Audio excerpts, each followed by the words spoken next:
안녕하세요. 윤쌤입니다. 자, 오늘 시간에는 공중보거나 인구와 출산에서 부양비에 대해서 요약 정리하고 문제풀이 같이 도와드릴게요.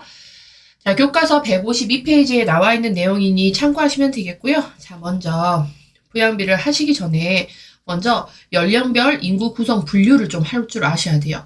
그래서 연령별 인구 구성이라고 하는 거는 0에서 14세는 유소년 인구, 15세에서 64세는 생산 연령 인구, 65세 이상은 노인 인구라는 거를 분류를 할 줄 아셔야 부양비를 이해를 하실 수가 있어요.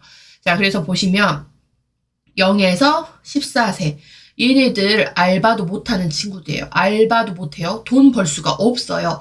그래서 유소년 인구 0에서 14세 인구는 돈을 못 버는 인구, 비생산 인구, 알바조차도 할 수가 없는 친구들이에요. 알바 못해요. 알바 하려면 15세 이상이 돼야 되잖아요. 자, 그 다음에 노인 인구. 자, 노인 인구 65세쯤 되면은 다 정년퇴직 하시죠. 일자리가 없어요. 그리고 이때 되면은.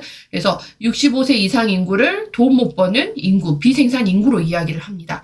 그래서 우리가 0에서 14세 유소년, 65세 노인. 그래서 유소년의 기준하면 0에서 14세 기억하시고 노인의 기준하면 65세 이상. 그래서 65세 이상의 노인 인구, 0에서 14세의 유소년 인구는 돈을 벌 수 없는 인구 연령층 이렇게 기억하시면 돼요. 그래서 이걸 비생산 인구라고 이야기를 하겠고, 자, 그 다음에 2번에 보시면 생산 연령 인구가 있어요. 그야말로 이거는 말처럼 생산 연령이라는 거는 돈을 벌 수 있는 인구거든요. 그래서 돈 버는 인구. 그래서 15세에서 64세 인구는 돈 벌 수 있는 생산 인구로 분류를 하고 있습니다. 그래서 연령별 인구 구성 분류를 알고 계셔야 부양비에 대해서 이해를 하실 수 있어요. 자, 그러면 부양비가 무엇인지 한번 보겠습니다. 자, 부양비라고 하는 거는 시험에 간혹 한 번씩 잘 등장하고 있어요. 국가고시에. 국시에 등장을 좀 잘하는 친구라고 보시면 되겠고, 자, 부양비가 무엇이냐? 자, 비라고 하면은 몇 대 몇 이걸 물어보는 거잖아요. 자, 보시면 경제활동 연령층, 경제활동, 돈을 벌 수 있는 연령층 15에서 64세. 돈 벌 수 있어요. 자, 이 인구에 대한 땡땡. 돈 벌 수 있는 인구에 대한 비경제 연령층, 돈벌이를 할 수 없는 연령층이라고 하면 0에서 14세와 65세 이상. 0에서 14세 누구였죠? 유소년. 그 다음에 65세 이상은 노인 인구, 노인. 유소년, 노인. 이렇게 보시면 되죠. 자, 그래서 부양비라고 하는 거는 쉽게 말하면 돈 버는 사람 대 돈 못 버는 사람이 몇 대 몇이야? 라고 물어보는 걸 부양비라고 이야기를 합니다. 그래서 돈 벌 수 있는 사람은 15에서 64세 경제활동 연령층, 그러니까 생산 연령 인구 대 비경제활동 인구, 돈을 못 버는 0에서 14세와 65세 이상의 인구가 얼만큼의 비율로 지금 몇 대 몇으로 구성이 되고 있는지를 물어보는 걸 부양비라고 이야기해요. 그래서 쉽게 머릿속에는 돈 버는 사람 대 돈 못 버는 사람 어떻게 돼? 라고 물어보는 걸 부양비라고 한다 라고 머릿속에 그려주시면 되겠고요. 자, 이 부양비에 대한 공식을 이제 좀 기억을 해 놓으셔야 돼요. 왜냐하면 이게 시험에 잘 나오거든요. 자, 그래서 먼저 부양비는요, 총 부양비, 유소년 부양비, 노년 부양비 이렇게 크게 나눌 수가 있어요. 부양비는 크게 세 개로 나뉘어요. 자, 총 부양비. 총 부양비에서 이제 나눠지죠. 유소년 부양비와 노년 부양비. 자, 얘네들의 공통 분모가 뭐냐? 자, 공통적인 거. 공통적으로 분모가 다 뭐예요? 15세에서 64세 인구. 15세 이상 64세 인구. 그래서 분모라고 하는 거, 얘네들의 다 분모. 부양비의 분모는요, 뭐죠? 15세에서 64세 인구. 돈 벌 수 있어요? 못 벌어요? 돈 벌 수 있는 인구가 분모가 됐다라는 거. 자, 그래서 이 돈을 벌 수 있는 15세 이상에서 64세 인구가, 64세 인구가 돈 벌 수 있는 인구라 했어요. 돈을 벌 수 있는 인구 100명이 돈을 못 버는 15세 미만이라고 하는 거는 0에서 14세 유소년 플러스 그 다음에 65세 이상이면 노인이죠? 노인, 유소년. 그래서 돈을 벌 수 있는 사람 100명이 유소년 0에서 14세, 65세 노인. 이 사람들 돈 벌 수 있어요? 못 벌어요? 돈 못 버는 사람을 얼만큼 업고 가느냐에 대해서 물어본 걸 총부양비라고 합니다. 총. 얘도 업고 가야 되고 얘도 업고 가요. 그래서 총부양비. 그래서 돈을 벌 수 있는 사람들 100명이 돈 못 버는 사람들을 얼만큼 업고 갈 수 있는지를 물어보는 걸 총부양비라고 이야기해요. 총 15세도 15세 미만도 안고 가고 65세 이상은 안고 가고 플러스죠. 자, 그래서 이게 총부양비고 이제 유소년 부양비를 볼게요. 자, 유소년 우리 아까 기준이 0에서 14세 돈 벌 수 있어 못 벌어요? 돈 못 버는 애들이에요. 자, 유소년 부양비는 자, 돈을 벌 수 있는 15에서 64세 인구 100명이 뭘 얻고 가요? 돈 못 버는 0에서 14세 인구. 그러니까 이거 15세 미만 인구예요. 15세 미만 인구를 몇 명이나 얻고 가는지를 나타내는 걸 뭐라고 한다? 유소년 부양비. 그쵸? 자, 그 다음에 노년 부양비. 노년. 나이가 들었어요. 노인이라고 하면 몇 세 이상? 65세 이상이라 했고, 자, 부모는 공통적으로 다 돈 벌 수 있는 사람이에요. 돈 벌 수 있는 15에서 64세 인구 100명이 65세 이상 인구, 그러니까 노인 인구를 몇 명이나 얻고 가느냐를 물어보는 게 노년 부양비 이렇게 보시면 돼요. 그래서 우리는 여러분 총부양비만 기억하시면 되거든요. 총부양비. 자, 총부양비 부모 돈 버는 사람 100명이 비가 붙으면 이 곱하기는 항상 100이에요. 그래서 돈 벌 수 있는 인구 100명당 돈 못 버는 사람을 몇 명이나 얻고 갈 수 있나요? 라고 물어보는 게 총부양비인데, 자, 총부양비에서 쪼갤게요. 자, 요렇게 쪼갰어요. 돈 벌 수 있는 사람 100명이 15세 미만 인구, 이게 누구였어요? 유소년을 몇 명이나 얻고 가요? 라고 물어봤어요. 그럼 요 파란색은 뭐예요? 유소년 부양비가 되는 거죠. 자, 총부양비에서 쪼개요. 15세 이상에서 64세 이하 인구, 그러니까 돈 벌 수 있는 사람 100명이 65세 이상 인구, 노인 인구를 얼마나 얻고 가냐라는 걸 물어봤어요. 이건 뭐예요? 노년 부양비가 됩니다. 그래서 우리는 머릿속에 여러분 총부양비의 공식만 있으시면은 자, 요렇게 쪼개면 유소년 부양비, 요렇게 쪼개면 노년 부양비 이렇게 나눌 수가 있는 거예요. 그래서 부양비는 총부양비, 유소년 부양비, 노년 부양비로 나눠지고요. 이 부양비의 공통 분모는 15세에서 64세 인구, 돈 버는 인구 다 들어가죠? 돈 버는 인구 몇 명당? 100명당 비가 붙잖아요. 그러면 곱하기는 무조건 100이에요. 그래서 100명당 누구를 얻고 가느냐? 총부양비면 15세와 65세 이상 다 얻고 가는 거고, 유소년이면 유소년만 얻고 가는 거고요. 노년이면은 65세 이상 인구만 얻고 가는 거. 이렇게 보시면 되겠습니다. 자, 그래서 이렇게 부양비 보셨고, 부양비 말고 이제 여러분 노령화 지수 볼게요. 노령화 지수. 자, 노령화 지수라고 하는 거는 무엇이냐? 노령화 지수는 유소년 인구. 우리 유소년이라고 하는 거는 15세 미만이라고 되어 있는데 정확히 하면 0에서 14세. 0에서 14세로 우리가 유소년 인구를 했잖아요. 0에서 14세 100명당 노인 인구, 65세 이상 인구를 얼마나 얻고 가는 건지를 물어보는 거예요. 그래서 노령화 지수, 요것도 외워주셔야 되긴 하는데, 노령화 지수 알고 있으세요? 라고 이렇게 물어보죠. 영어로. You know. 이렇게 물어보거든요. 노령화 지수 알아요? You know? 이렇게 물어보니까, 자, you know. 이렇게 기억하세요. 노령화 지수, 너 알아? You know? 이렇게. 노령화 지수는 you know. 이렇게 기억을 하세요. 그래서 유소년 0에서 14세 100명이 노인 인구 65세를 얼마나 얻고 가는지를 물어본 걸 노령화 지수라고 이런 이야기를 하겠습니다. 그래서 이 유소년 인구 100명이 노인 인구를 200명을 얻고 가야 돼요. 200명. 유소년은 100명밖에 안 되는데 노인 인구를 200명이나 얻고 간다고 하는 거는 노인 인구가 유소년에 비해서 많다라는 걸 얘기를 할 수 있겠죠. 현재 우리나라 같은 경우는 노령화 지수가 높을까요? 낮을까요? 우리나라 같은 경우는 65세 인구가 점점 어떻게 돼요? 많아지고 있죠. 그래서 노령화 지수 자체가 우리나라는 현재 높아지고 있는 상황이라고 보시면 돼요.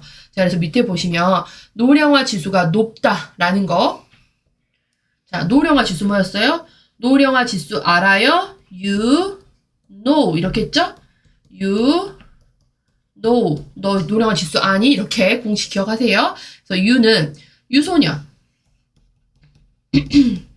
유소년 0에서 14세 애들 몇 명이? 100명이 노인 65세를 몇 명이나 얻고 가는지를 물어보는 건데 현재 노령화 지수 자체가 높대요. 노령화 지수가 높대요. 그러면 뭘 의미하느냐? 65세 인구가 많다. 노인이 많다라는 거예요. 노인이 많고 자, 유소년 인구가 적어요. 유소년 인구. 유소년 인구 뭐였어요? 0에서 14세 인구가 적어요. 그건 뭐냐? 저출산이라는 이야기죠. 현재 우리나라 생각하시면 돼요. 그 다음에 노인이 많으면 많을수록 노인은 65세 인구는 비생산 연령 인구라 했잖아요. 노인이라고 하는 거 65세 노인을 기준으로 우리가 보고 있는데 이 65세 인구 노인은 돈을 벌 수 없는 비생산 인구라고 우리가 이야기를 했잖아요. 그렇기 때문에 돈벌이가 없어요. 그러면 이건 또 무엇을 이야기했냐? 노인 부양비 자체가 높아요. 우리가 노인을 얻고 가야 할 노인이 많다라는 걸 이야기를 하고 있거든요. 그래서 우리나라 같은 경우는 우리나라 인구 현황 문제가 뭐냐? 노령화 지수가 높아요. 노인이 많고 저출산으로 유소년 인구가 줄어들고 그로 인해서 노인 부양비는 또 많아지고 이런 것들을 좀 보시면 될 것 같습니다. 자, 그래서 보시면 여기 부양비의 특징을 이렇게 나와 있는데 자, 부양비 특징 볼게요. 최근 유소년 부양비가 감소한 추세. 유소년이라고 하면 몇 살이었죠? 0에서 14세 인구가 감소. 0에서 14세의 부양비가 감소한다라고 하는 거는 그만큼 0에서 14세 인구가 감소한다는 뜻이고 이건 또 뭘 얘기하느냐? 저출산. 저출산 때문에 현재 부양비의 특징은 유소년 부양비는 감소하고 있는 추세고요. 노령화 사회일수록 부양비는 높아질 수밖에 없습니다.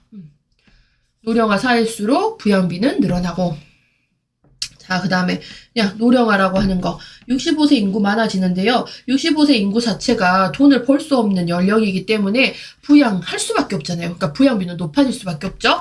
자, 총 부양비는 유소년 부양비와 노년 부양비의 합이다. 그렇죠? 총이니까 유소년 플러스 노년 부양비. 그래서 이 총 부양비 한번 여러분 다시 생각해 보실 수 있어요? 총 부양비 공식은 꼭 기억하시라겠어요. 자, 총 부양비라고 하면은 분모는 공통적으로 부양비 할 때 다 똑같이 들어가요. 돈 벌 수 있는 인구 몇 살이었어요?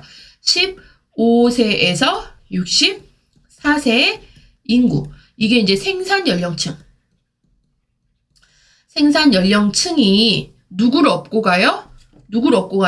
돈 못 버는 14세. 0에서 14세 얘를 유소년이라죠. 유소년 플러스 그 다음에 또 누구를 업고 가요? 노인 65세 이상 인구를 이렇게 업고 가는 거. 그래서 총부양비는 15세에서 64세 100명당 0에서 14세 플러스 65세 인구를 얼마나 업고 가느냐를 물어보는 걸 총부양비라고 했어요. 총은 그래서 유소년 플러스 노년 부양비의 합이다. 이렇게 보시면 되겠죠.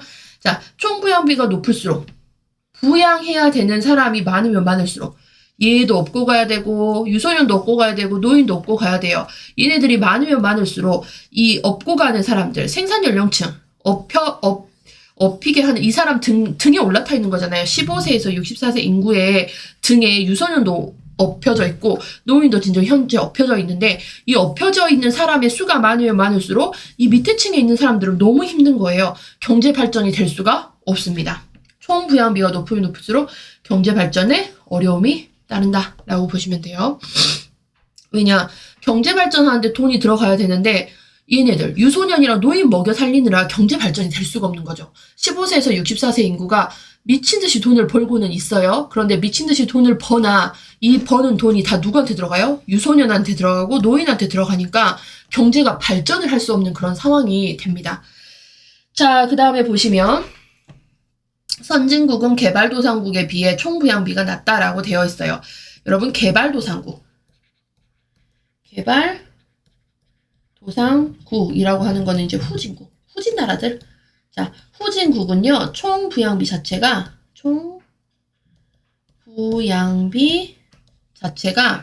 높아요. 총 부양비. 왜냐, 그 개발도상국이라고 하는 곳은, 개발도상국, 후진국이라고 하는 것은요, 출생률이 조절이 되지 않아요. 출생률. 얘를 너무 그냥 계획 없이 나는 거죠.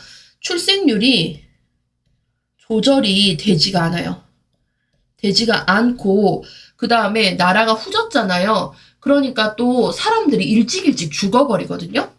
출생률은 조절되지 않고, 그 다음에 한 중간 생산 연령층이 있어야 되는데 그 생산 연령층이 또 빨리빨리 죽어버리는 상황. 그 다음에 노인들도 좀 일찍 죽어버리는 상황이 되는데, 아무튼 중요한 거는 개발도상국 같은 경우는 출생률이 조절되지가 않아서 노년에 막 2배씩 돼요. 그러니까 이 2배가 되는 유년을 먹여 살리기 위해서 부양비 자체가 높을 수밖에 없는 게 개발도상국의 특징입니다. 그래서 개발도상국은 총 부양비가 굉장히 높고요. 그러면 유소년 부양비가 높을까요? 노년 부양비가 높을까요? 개발도상국. 누가 높아요? 유소년이 2배가 되니까 유소년 부양비가 굉장히 높다는 특징을 가지고 있습니다. 그래서 보시면 선진국은 개발도상국에 비해서 총 부양비가 낮다라는 거는 개발도상국은 총 부양비가 높고, 그 다음에 또한 노년 부양비는 선진국이 높고 유소년 부양비는 개발도상국이 높다. 그래서 개발도상국의 특징 기억하세요. 개발도상국은 총 부양비가 높고 유소년 부양비가 높아요. 자, 둘 다 이게 높죠. 자, 선진국은 잘 사는 나라잖아요. 선진국은 개발도상국에 비해서는 총 부양비는 낮고요. 근데 선진국이면 뭐가 많아지죠? 잘 먹고 잘 살수록 노인의 인구가 많아지거든요. 그래서 노년 부양비는 증가하더라. 이렇게 좀 기억을 하셔야 되겠죠? 그래서 노년 부양비가 선진국이 증가하는 이유는 왜 그래요? 저출산, 그 다음에 고령화, 이런 것들 때문에.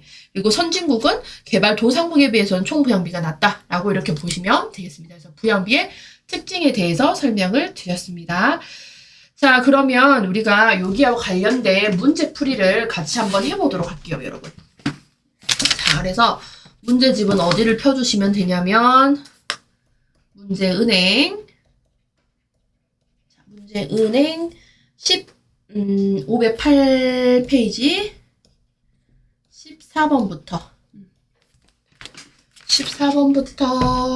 23번까지 문제를 같이 풀어보도록 하겠습니다. 자, 그러면 먼저 14번 문제를 한번 볼게요. 자, 15세 미만에 비해 65세 이상 인구가 많은 비율을 보일 때 증가하는 거.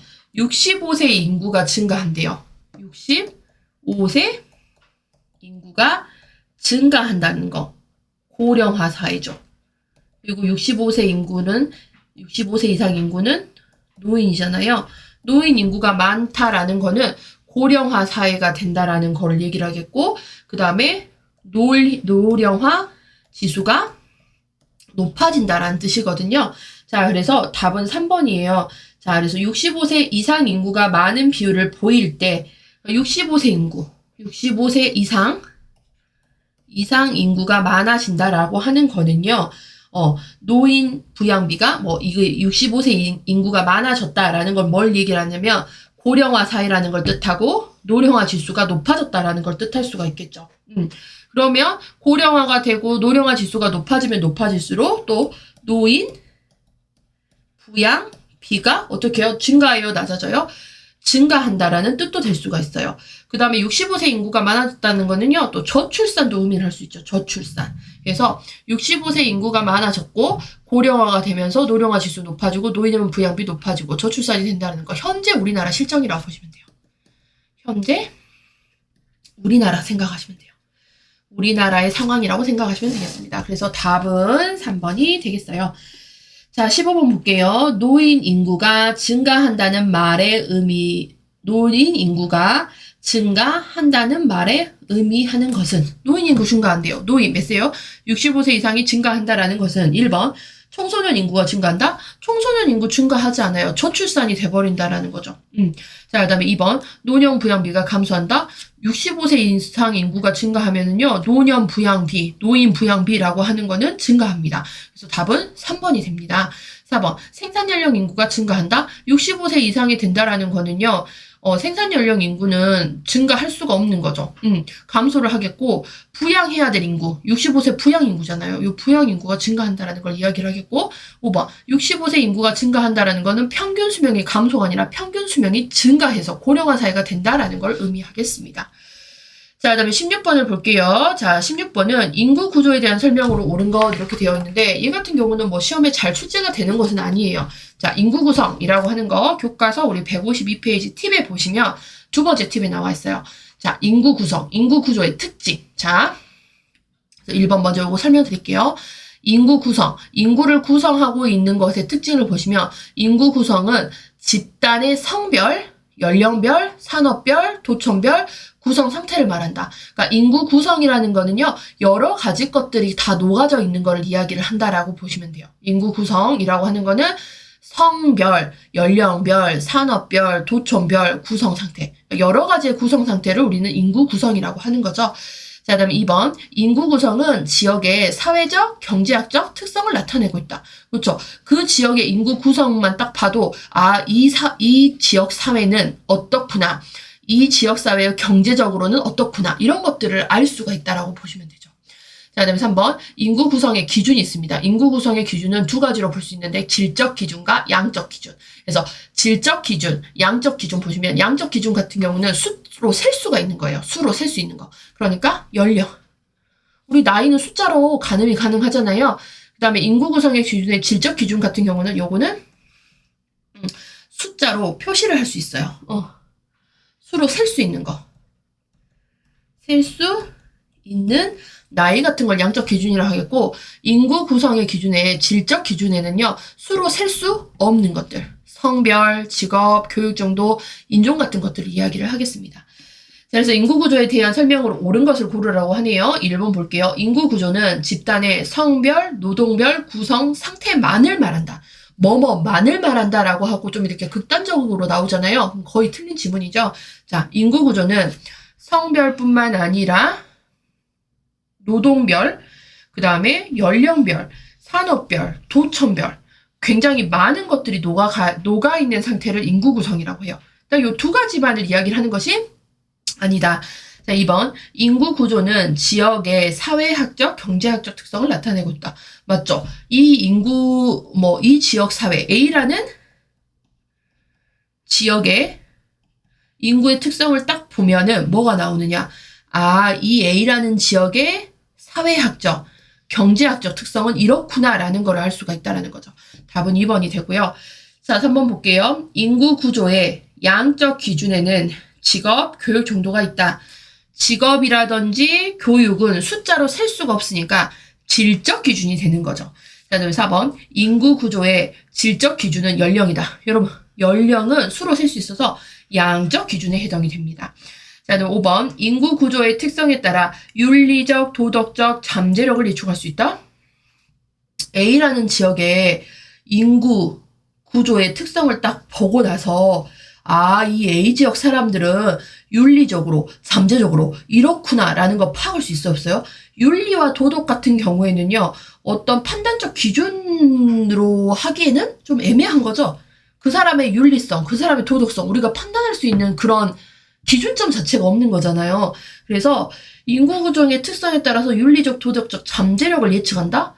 윤리라든지 도덕이라는 거는 우리가 예측을 할 수 있는 어떤 기준점이 될 수가 없다라고 보시면 되겠습니다. 그래서 답은 2번이 되겠어요. 자, 그 다음에 17번. 자, 노령화 지수를 나타내는 공식으로 옳은 것은, 자, 노령화 지수 아세요? You know? 물어봤죠? 노령화 지수. 알아요, 여러분? 노령화 지수. 아세요? You know. 외우셔야 돼요. 그래서, you know. 이렇게 물어보잖아요.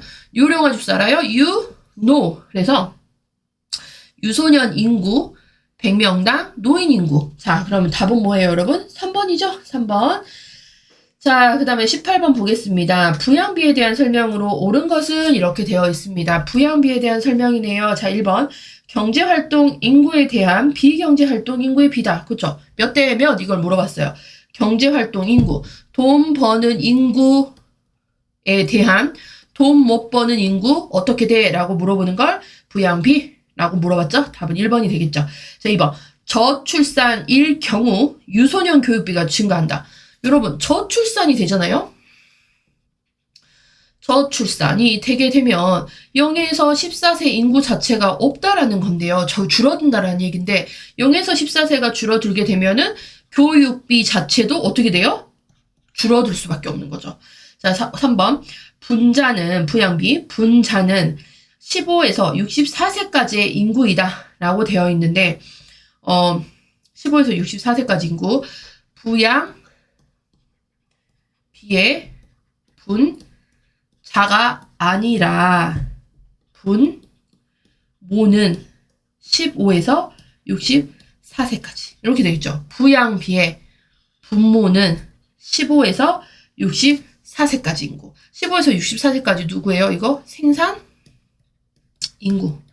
생산 인구 15에서 64세. 그러니까 돈을 버는 15에서 64세. 64세 인구 몇 명이? 100명이 누구를 얻고 가요? 15세 미만인 유소년 플러스 65세 이상인 노년을 몇 명 얻고 가냐라는 걸 물어보는 게 이제 부양비였잖아요. 그래서 분자가 아니라 분모는 15에서 64세 인구이다. 자, 그 다음에 4번 볼게요. 총 부양비가 올라가면 경제발전에 도움이 된다. 총 부양비가 높아지면 높아질수록 총 부양비. 그러면 먹여 살려야 될 사람이 많아진다라는 거잖아요. 여기 유소년도 먹여 살려야 되고 노인들도 먹여 살려야 돼요. 그러면 돈 버는 인구는 진짜 힘들게 미친 듯이 돈 벌어서 유소년 인구 먹여 살려야 되고 노인 먹여 살려야 돼요. 자, 그러면 경제가 발전될 수 있을까요? 없을까요? 경제는 발전되기 어렵습니다. 경제 발전에 도움이 되지 않아요. 먹여 살려야 될 인구가 많아지면 많아질수록 경제 발전을 할 수가 없다라고 보시면 돼요. 자, 그래서 우리가 아까 밑에서 배웠잖아요. 그 얘기 했잖아요. 개발도상국. 못 사는 나라이면 나라일수록 총부양비가 높아요. 왜냐? 먹여 살려야 될 사람이 너무 많으니까. 자, 그 다음에 5번. 노인 인구가 증가하면 부양비는 감소한다. 노인 인구 증가하면 부양비 어떻게 돼요? 노인 인구 먹여 살려야 되잖아요. 노인 인구가 증가하면 증가할수록 부양비는 증가할 수밖에 없다. 이렇게 보시면 되겠죠? 자, 그 다음에 19번을 보겠습니다. 부양비에 대한 설명으로 옳은 것은 이렇게 되어 있어요. 1번. 노년 부양비의 분자는 노년 부양비의 분자는 65세 이상 인구이다. 맞죠? 65세 이상 인구. 답은 1번이죠. 유소년 부양비의 분자는 유소년이 돼야 돼요. 그러니까 유소년은 0에서 20세가 아니라 몇 세예요? 0에서 14세 인구. 자, 그 다음에 3번. 부양비 계산 시 공통적인 분모는 돈 벌 수 있는 총인구가 아니라 15에서 64세 인구. 자, 그 다음에 4번. 총부양비, 노년부양비로 나뉜다. 자, 부양비는 총부양비, 유소년부양비, 노년부양비로 나뉩니다. 자, 5번. 총 인구에 대한 비경제활동 인구를 말한다가 아니라, 자, 부양비라고 하면은 몇 대 몇이에요? 돈 벌 수 있는 사람 대 돈 못 버는 사람. 그러니까 총 인구가 아니라 돈 벌 수 있는 경제인구 대 비경제인구. 이렇게 보시면 되겠죠.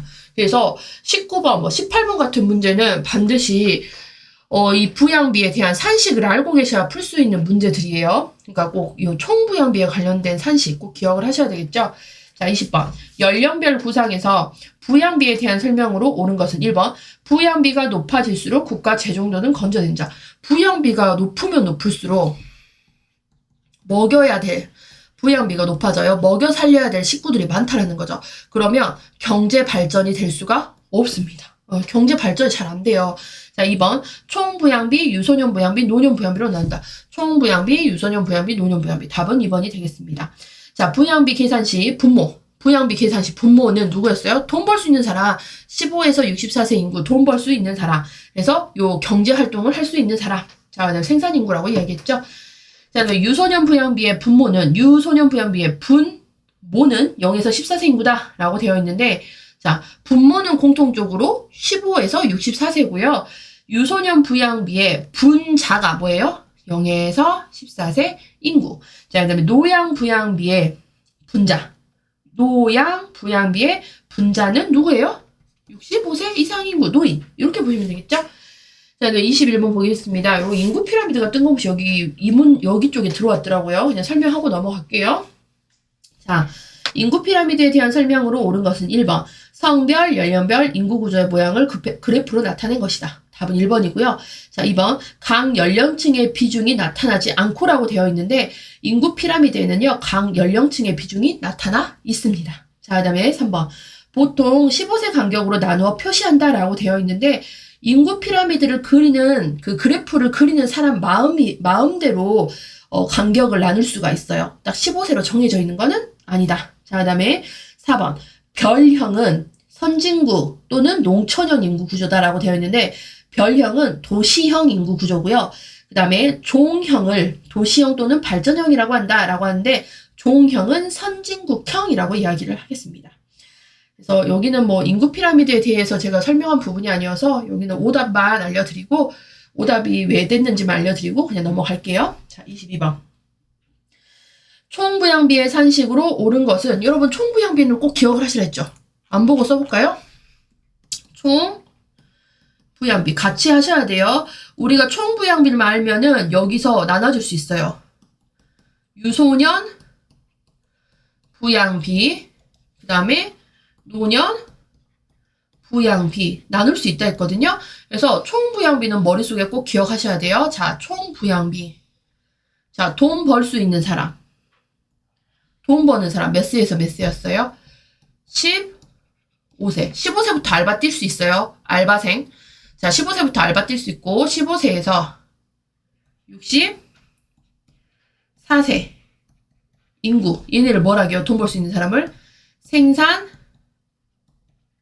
연령 인구라고 했죠. 생산 연령 인구 몇 명이 B가 붙으면 옆에 곱하기가 100이었어요. 15세에서 64세 인구 100명이 자, 누구누구를 업고 가요? 자, 돈 못 버는 알바도 못 해요. 0에서 14세 인구. 얘 뭐요? 유소년 인구 플러스 그 다음에 정년퇴직하는 몇 세? 노인이라고 하는 65세 인구. 노인을 얼만큼 업고 가냐 하는 걸 총부양비. 얘도 업고 가고 얘도 업고 가니까 총부양비를 이야기를 해요. 그래서 총부양비. 그래서 답은 22번은 5번이 답이 되는 거죠. 자, 그럼 여기서 총부양비 알고 있으면 우리 쪼갤 수 있다겠어요? 자, 요렇게 쪼개요. 요렇게 쪼개면 뭐예요? 유소년 부양비죠. 유소년 부양비. 그쵸? 자, 그 다음 반대로 요렇게 쪼갰어요. 요거는 노년 부양비. 그래서 우리는 총부양비를 알고 계시면 유소년 부양비, 노년 부양비를 알 수 있겠고, 이 부양비의 공통 분모. 자, 총부양비의 공통 분모. 분모. 엄마가 누구를 얼마나 얻고 가느냐를 물어보죠. 공통 분모가 누구였어요? 분모. 돈 버는 사람. 분모는 돈을 버는 사람. 생산 인구. 몇 세? 15세부터 알바할 수 있어요. 15세에서 64세 인구까지. 얘가 공통적인 분모예요. 아시겠죠? 그래서 이 분모에 유소년 부양비 물어보면 그 위에다가 유소년 올려주면 돼요. 0에서 14세. 그 다음에 노년 부양비 물어보면은 65세 이상을 올려주면 되는 거고. 아시겠죠? 자, 그 다음에 마지막 문제입니다. 23번. 연령별 인구 구성비가 자, 0에서 14세 30%. 0에서 14세. 얘 누구예요? 유소년이 30%. 그 다음에 15에서 64세 뭐예요? 생산 인구. 돈 벌 수 있는 인구가 64.5%. 유소년은 돈 못 벌어요. 자, 그 다음에 65세 이상 인구, 노년 인구, 노인 인구, 돈 못 버는 인구가 5.5%로 이루어졌을 때, 자, 요걸 줬죠? 얘가 다 뭐였어요? 연령별 인구 구성. 연령별 인구 구성에 대해서 이렇게 주어졌어요. 자, 여기서 뭘 구해야 돼요? 노령화를 구하라고 합니다. 그러면 노령화에 대한 공식을 알고 계셔야 되겠죠? 노령화 알아요? 여러분? 노령화 you know 했어요. you know. 유소년 30. 그다음에 노연 인구 5.5. 그래서 노령화 지수였잖아요. 곱하기 100이에요. 보시면 노령화 지수 외워야 풀 수 있는 거예요. 그래서 노령화 지수 you know 이렇게 기억하시라 했어요. 그래서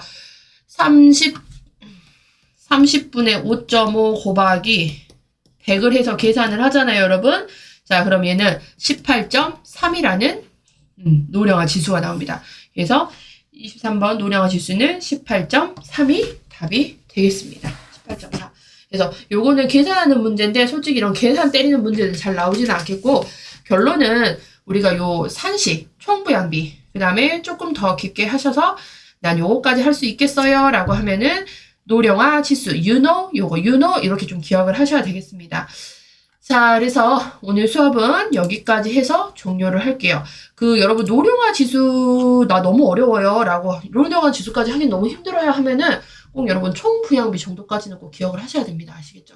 왜냐면 요거 정말 좀 간혹 시험에 잘 등장을 하기 때문에 여러분들이 총부양비 요 산식만 알고 계셔도 요렇게 쪼개면 유소년, 요렇게 쪼개면 노령부양비 아시겠죠? 그래서 오늘 수업은 여기까지 종료를 하겠습니다. 자, 모두 수고하셨습니다.